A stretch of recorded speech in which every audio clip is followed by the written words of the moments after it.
கடுகு சிறுத்தாலும் காரம் குறையாதுன்னு பெரியவங்க சும்மாவா சொன்னாங்க.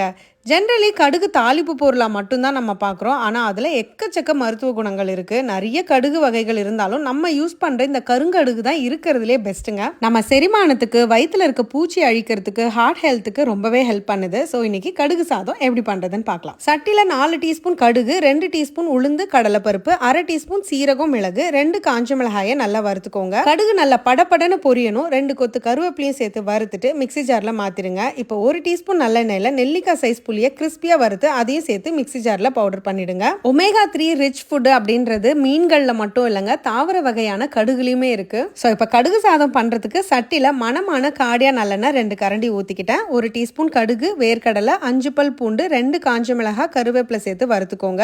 எல்லாம் நல்லா வறுபட்டதும் முந்திரி பருப்பு வேணும்னா கடைசியா சேர்த்துக்கோங்க. ஃபைனலி 1/2 டீஸ்பூன் காயம், மஞ்சத்தூள் சேர்த்துட்டு வடிச்ச சாதத்தை சேர்த்து 1 டீஸ்பூன் உப்பு, அரைச்ச கடுகு பொடியும் சேர்த்துட்டு கிளறினீங்கன்னா ரொம்ப ஹெல்த்தி அண்ட் டேஸ்டியான கடுகு சாதம் ரெடி.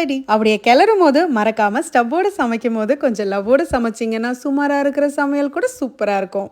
எப்படி?